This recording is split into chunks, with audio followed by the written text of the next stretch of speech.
ہمیں ان کے نظم سلطان ٹیپو کی وصیت میں ملے گا۔ سلطان ٹیپو کی وصیت یہ وہ نظم ہے جو ہمیں بتاتی ہے کہ کس طرح سے ایک مسلمان ٹیپو سلطان جو کہ حیدر علی کا بیٹا ہے، سلطان حیدر علی ریاست میسور کے ایک سلطان کا بیٹا ہے، لیکن ایک اپنی باوقار زندگی گزارنے کے جو وہ اصول پیش کر کے گیا، جس کی بدولت مسلمان دنیا میں اگر مصروف رہتا ہے تو کسی چیز سے دل نہیں لگاتا، عیش و آرام کا خواہش مند نہیں ہوتا، دنیا کی فانی دلچسپیوں میں خود کو گم نہیں کرتا، وہ عقل کی مکمل رہنمائی نہیں ڈھونڈتا، وہ دل کے فیصلوں کو بھی اہمیت دیتا ہے اور اللہ کے سوا کسی اور ہستی کی اطاعت نہیں کرتا۔ تو یہی اس کا مرکزی خیال ہے جو سلطان ٹیپو نے آنے والی نسلوں کے لیے فکر و عمل کے لیے مثالی معیار میں پیش کیے۔ مجاہدین اسلام کو ان کے حالات کا مطالعہ غور و فکر سے کرنا چاہیے اور اس مطالعے سے زندگی کے ذریعے اصول جو پیش کیے ہیں انہیں اپنی زندگی کا حصہ بنا لینا چاہیے، کیونکہ یہی وہ اصول ہے جس کی وجہ سے سلطان ٹیپو اسلامی تاریخ کا ایک غیر فانی ہیرو بنا۔ اب ہم تشریحات اور لغت کی طرف آتے ہیں۔ تو رہ نوردے شوق ہے منزل نہ کر قبول، لیلا بھی ہم نشیں ہو تو محمل نہ کر قبول۔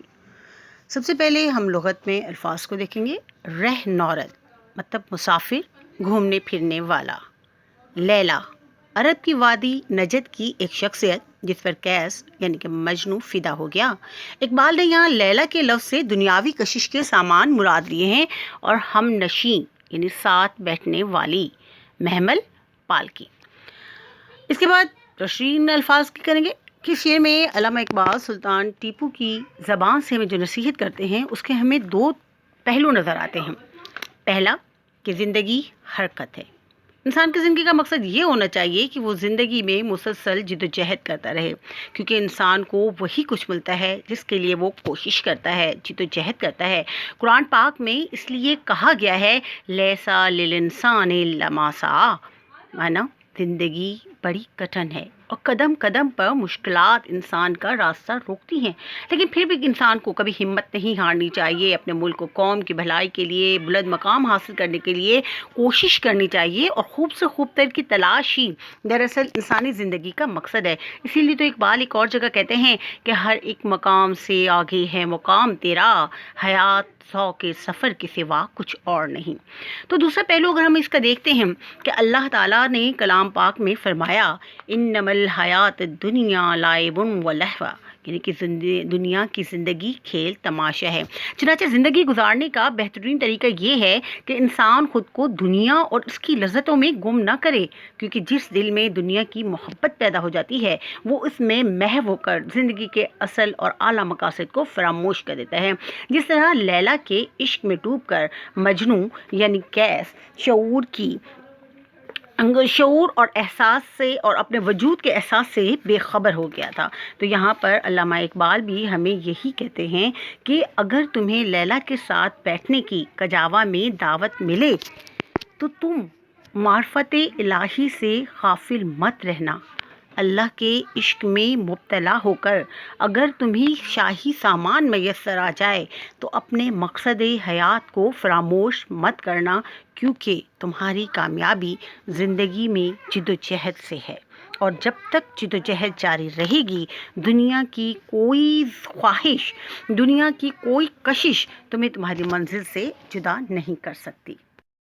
اے جوئے آب بڑھ کے ہو دریائے تند و تیز، ساحل تجھے عطا ہو تو ساحل نہ کر قبول۔ دوسرے شعر کی لغت میں ہم دیکھیں گے جوئے آب پانی کی نہر، تند و تیز بکھری ہوئی لہریں، ساحل کنارہ۔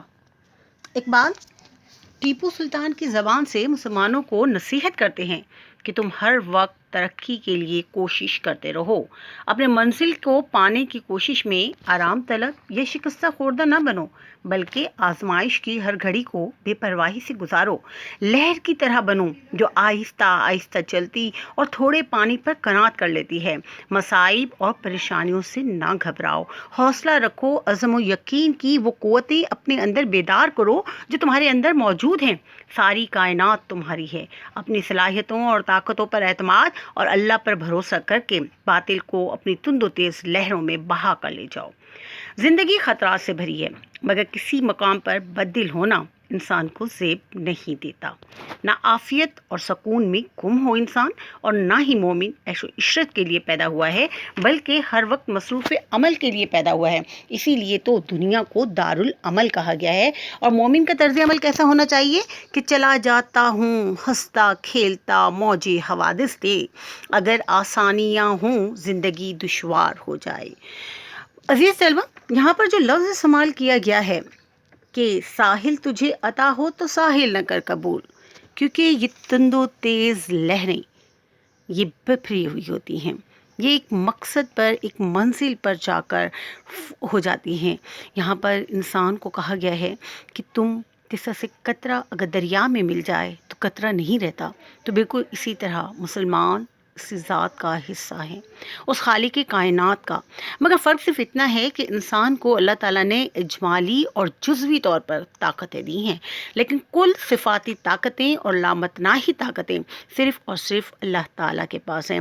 انسان ایک نہر کی مانند ہے اور خدا وحدہ لا شریک ایک دریا کی مانند۔ اور دریا کی لہریں، بپھری ہوئی لہریں کناروں کو توڑ دیتی ہیں، تو انسان کو بھی ایسا ہونا چاہیے کہ وہ کسی ایک منزل کی جستجو نہ کرے، اس جستجو میں نہ کھوئے، کیونکہ اقبال خود ہی کہتے ہیں کہ منزل کی جستجو میں کیوں کھو رہا ہے راہی، اتنا عظیم ہو جا کہ منزل تجھے پکارے۔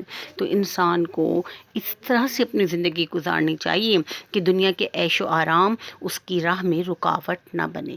کسی منزل پر قرار یا ساحل کی آسودگی یہاں پر مطلب انسان کی جمود کی علامت ہے، اور جمود موت ہے، حرکت زندگی ہے، حرکت جد و جہد سے عبارت ہے، اور خوب سے خوب تر کی تلاش کا نام حرکت ہے۔ کھویا نہ جا صنم کدائے کائنات میں، محفل گداز گرمی محفل نہ کر قبول۔ لغت کی جانب آئیں گے۔ کھویا نہ جا، گم نہ ہو جاؤ، غافل نہ ہو جاؤ۔ صنم کدا، بت خانہ، مطلب کہ دنیا کی دلچسپیاں۔ محفل گداز، محفل کو پگھلانے والے، دلوں کو نرم کرنے والا۔ گرمی محفل، دنیا کی رونقیں، دنیا کی دلچسپیاں۔ عزیز طلبہ، تشریح کی طرف آتے ہیں تو ہم دیکھتے ہیں کہ دنیا ایک فریب ہے، دھوکہ ہے۔ یہاں کی رونقیں، دلچسپیاں انسان کو اپنے اندر گم کر کے مقصد حیات سے غافل کر دینا چاہتی ہیں۔ تو یہ دنیا جو اپنے اندر عجیب و غریب رنگینیاں لیے ہوئے ہے، انسان کو اپنے جادو میں گرفتار کر لیتی ہیں۔ تو قرآن مجید میں ان رنگینوں کے کئی پہلوؤں پر روشنی ڈالی گئی ہے۔ قرآن فرماتا ہے وَمَا الْحَيَاةُ الدُّنْيَا إِلَّا مَتَاعُ الْغُرُورِ، یعنی اس دنیا کی ہر چیز دھوکہ دینے والی ہے۔ انسان اس کا فریب کا شکار ہو کر اپنے آپ کو کبھی روپے پیسے کی لالچ میں، کبھی اقتدار کی حرص میں گرفتار کرتا چلا جاتا ہے، جو اس کی زندگی جہاں اعلیٰ مقاصد سے دور ہو جاتی ہے، وہاں طرح طرح کے مسائل انسان کی زندگی میں داخل ہوتے جاتے ہیں۔ ایک اور جگہ ارشاد ہوا ہے کہ انما الحیات الدنیا لعب و لہو، یعنی دنیا کی زندگی کھیل تماشا ہے۔ تو چنانچہ زندگی گزارنے کا بہترین رویہ یہ ہے کہ انسان اس کی لذتوں میں خود کو گم نہ کرے، کیونکہ جس دل میں دنیا کے مال و اسباب سے محبت ہو جاتی ہے وہ اس میں محو ہو جاتا ہے، زندگی کے مقاصد کو، زندگی کے اصلیت کو فراموش کر دیتا ہے۔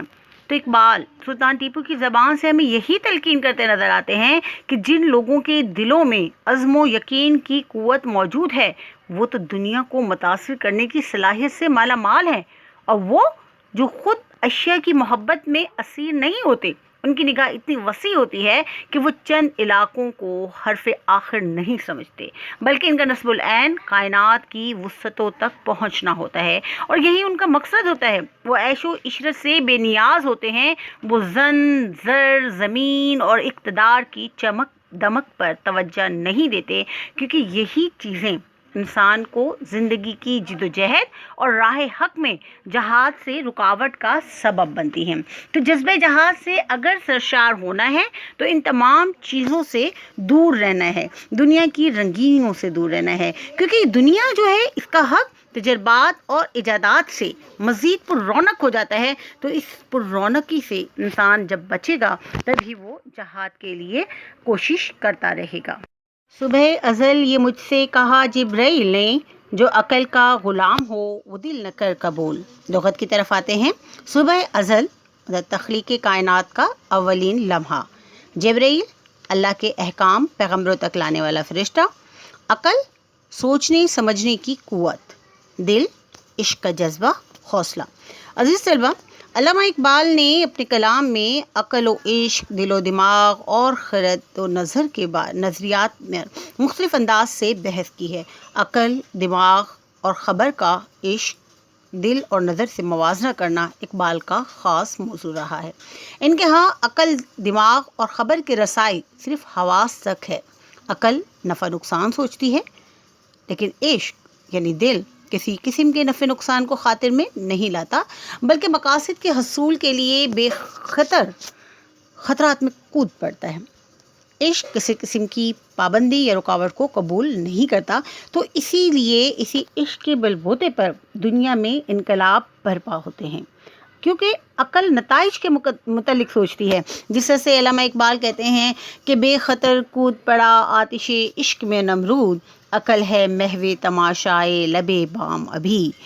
تو اگر دیکھا جائے، اقبال ہمیں یہ بتانا چاہتے ہیں کہ ابتدا سے ہی، شروع سے ہی، فطرت سے ہی مجھے یہ حقیقت پسندانہ رویہ، علامہ اقبال کہتے ہیں کہ مجھے عطا کیا گیا، اور اسلامی تعلیمات کا خلاصہ بھی یہی ہے کہ مرد مومن کہلانے کا مستحق وہی ہے جو اپنے دل کو عقل کا تابع نہ کرے۔ عقل مصلحت اندیش ہوتی ہے اور وہ کوئی بھی کام جرأت سے نہیں کر سکتا۔ عقل پرست انسان کا حال ایسا ہوتا ہے کہ وہ اپنے ارادوں میں مصمم نہیں ہوتا، پکا نہیں ہوتا، اور اس کا حال اس طرح کا ہوتا ہے کہ ارادے باندھتا ہوں، سوچتا ہوں، توڑ دیتا ہوں، کہیں ایسا نہ ہو جائے، کہیں ویسا نہ ہو جائے۔ زندگی ویسے ہی حرکت کا نام ہے۔ زندگی ایک میدان جنگ کی طرح ہے کہ انسان اپنی صلاحیتوں اور قوتوں کے بھروسے پر جنگ لڑتا ہے۔ عقل بار بار انسان کو جرأت مندانہ قدم سے روکتی ہے۔ یہاں ایک مسلمان کی زندگی سراپے جہاد ہے۔ عقل اسے کہتی ہے کہ اس مارکے میں جان کا خطرہ ہے۔ مسلمان کی زندگی کا مقصد تو راہ حق میں جان دینا ہے، مگر عقل اسے منع کرتی ہے، اسے کہتی ہے کہ تم چلے گئے تو پیچھے کیا بنے گا، تم چلے گئے مال، اسباب، اولاد، یہ دنیا سے غافل کرنے والی چیزیں جو دنیا کے لیے امتحان ہیں، ان کا کیا ہوگا؟ لیکن یہاں پر جہاد، یہاں پر عشق غالب آ جاتا ہے۔ وہ جہاد، عشق جو ہے وہ انسان کو خطرات میں ڈال دیتا ہے، اور علامہ اقبال عقل کو رد نہیں کرتے، بلکہ اس کا منصب صرف یہ بتاتے ہیں کہ گزر جا عقل سے آگے کہ یہ نور چراغ راہ ہے منزل نہیں۔ اور آگے بڑھنے کے لیے جرأت مندانہ اقدام کا ہونا ضروری ہے، اور یہ جرأت مندانہ اقدام ہمیں کون سکھاتا ہے؟ عشق، جس کا مرکز دل ہوتا ہے۔ اگر انسان ہمت سے، آزادی سے کچھ کر گزرے تو کامیابی و کامرانی انسان کا مقدر بن جاتی ہے، اور اگر نتائج کے بارے میں انسان سوچتا رہ جائے تو یقیناً انسان شکست خوردہ ہو جائے گا۔ تو اب ہمیں یہ بھی پتہ چلا کہ یہی عقل ہے جو انسان کو، جب اللہ تعالیٰ نے انسان کو پیدا کیا تو اس وقت جبرائیل نے اس تعارف میں تخلیق آدم کے وقت فرشتوں سے اور ابلیس کی گستاخی کے متعلق یہ کہا تھا کہ نسل آدم دنیا میں تباہی پھیلائے گی، فساد برپا کرے گی۔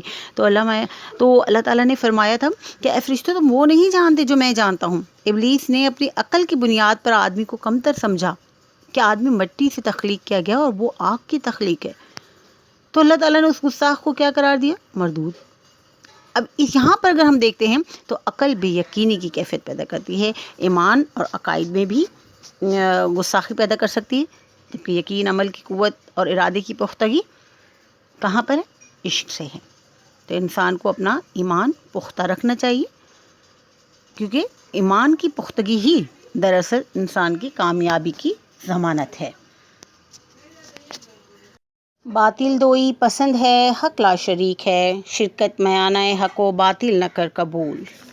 لغت کی طرف آتے ہیں۔ باطل جھوٹ، کفر، دوئی پسند دو متضاد قوتوں کو بیک وقت پسند کرنا یعنی منافقت، حق سچائی، اور لا شریک اکیلا جس کا کوئی شریک نہ ہو، میانہ حق و باطل یعنی سچ اور جھوٹ کی درمیانی منزل۔ عزیز طلبہ، علامہ اقبال سلطان ٹیپو کی وصیت کے اس آخری شعر میں دین اسلام کی روح کو نہایت جامع انداز میں پیش کرتے ہیں اور بتاتے ہیں کہ حق اور باطل کی فطرت کیا ہے، باطل کی نشانیاں منافقت اور مکاری سے کام لینا، اور حق کی پہچان یہ ہے کہ وہ دوغلے پن کو برداشت نہیں کرتا، وہ اللہ تعالیٰ کے ساتھ کسی اور کو شریک کرنا بھی پسند نہیں کرتا۔ اگر ہم اس شعر کو ٹیپو سلطان کے ساتھ جو پیش آئے واقعات اس کے تناظر میں دیکھنا چاہتے ہیں تو اس وصیت میں یہ کہا گیا ہے کہ ٹیپو سلطان حق پر تھا، ریاست پر حکمرانی اس کا حق تھا، اور لیکن انگریز حملہ آور جن کے ہر دعوے جھوٹے تھے، انہوں نے غداروں کے ساتھ مل کر، منافقوں کے ساتھ مل کر سلطان ٹیپو کو شہادت کے رتبے تک پہنچایا۔ آج سلطان ٹیپو کا نام اور کارنامے زندہ ہیں کیونکہ انہوں نے کبھی باطل کا ساتھ نہیں دیا، وہ دنیا میں کبھی رسوا نہیں ہوئے، انہوں نے حق اور باطل کی جو درمیانی راہ ہے یعنی منافقت، انہوں نے کبھی اس کو نہیں اپنایا۔ دنیا تو ایک جھوٹ ہے، اور جھوٹ کے ساتھ انہوں نے کبھی بھی جو ہے جھوٹ کے ساتھ کبھی سودا نہیں کیا، سچ پر اٹل رہے، بد دل نہیں ہوئے، بے دل نہیں ہوئے، کسی قسم کی مصلحت کو بیچ میں نہیں آنے دیا، کسی کے ساتھ کوئی گٹھ جوڑ نہیں کیا۔ تو اسی حق پرستی اور سچ کی بدولت انہوں نے نہ کوئی تیسری راہ لی، نہ کوئی جھوٹ کا ساتھ دیا، اور نہ کوئی مصلحت کا سہارا لیا۔ حتیٰ کہ وہ چاہتے تو مطلب برادری کے لیے سودا بازی کر سکتے تھے، وقتی مشکلات سے، حالات سے گھبرا کر مصلحانہ انداز اختیار کر سکتے تھے، مگر انہوں نے ایسا نہیں کیا۔ انہوں نے اپنے قوم کے نوجوانوں کو یہ درس دیا، یہ سبق دیا کہ حق اور باطل کبھی بھی ایک ساتھ نہیں چل سکتے، حق اور باطل کبھی ایک ساتھ نہیں چل سکتے۔ مردوں کی مردانگی کا یہ شیوا ہے کہ وہ شہادت نصیب کر لیتے ہیں، شہادت کا مرتبہ حاصل کر لیتے ہیں، طاقت کی برتری کو مان لیتے ہیں کہ یہ طاقت کی برتری صرف اور صرف اللہ تعالیٰ کو حاصل ہے، مگر ظاہر ہے کہ خدائے غیور کو حق اور باطل میں یہ شرکت پسند نہیں ہے۔ تو اسی لیے ہی تو خالص اور واضح انداز میں وہ بتاتے ہیں کہ یہ شرکت اللہ کو ناپسند ہے اور یہ ہر آلودگی سے پاک ہے۔ ہزار خوف ہو لیکن زباں ہو دل کی رفیق، یہی رہا ہے ازل سے قلندروں کا طریق۔ تو عزیز طلبہ، باطل منافقانہ دو رنگی کو لے کر چلتا ہے، زباں پر کچھ اور ہوتا ہے اور دل میں کچھ اور۔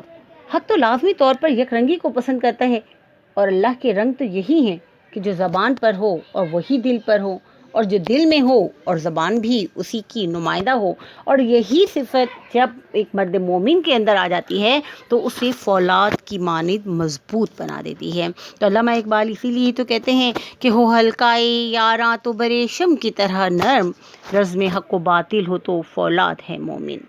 تو عزیز طلبہ، ہم نے آج کا جو لیکچر پڑھا سلطان ٹیپو کی وصیت، اس سے ہمیں کم از کم یہ پتہ ضرور چلا کہ علامہ اقبال نے جو سلطان ٹیپو کے وصیت میں ہمیں جو اصول بتائے ہیں، در حقیقت یہی اصول اسلام کی اعلیٰ تعلیمات ہیں، یہی وہ اصول ہیں جن پر عمل کر کے تاریخ اسلام کے غازیوں اور شہیدوں نے اپنے خون سے عزم و شجاعت کی لافانی داستانیں لکھی۔ اقبال سلطان ٹیپو کو ایک غیرت مند مومن کی علامت بنا کر پیش کرتے ہیں، اور انہی اصولوں پر اہل ایمان کے لیے مشعل راہ ہیں، یہی اصول اہل ایمان کے لیے مشعل راہ ہیں، اور انہی اصولوں کی بدولت ہم اپنی ایک آبرو مندانہ زندگی گزار سکتے ہیں۔ تو زندگی گزارنے کا سلیقہ اگر باوقار قوموں کی طرح جینا ہے تو ہمیں انہی کے حالات کا مطالعہ کرنا چاہیے، انہی سے سیکھنا چاہیے، کیونکہ انہوں نے اپنی زندگی وقف کر کے اسلام کو زندہ رکھا، اور یہی فلسفہ اسلام ہے کہ انسان کی زندگی چند روزہ ہے، اور چند روزہ زندگی میں انسان اپنی خواہشات کو ختم کر دے، مٹا دے، صرف اسلام کو اور حق کو بالا رکھنے کے لیے۔ شکریہ۔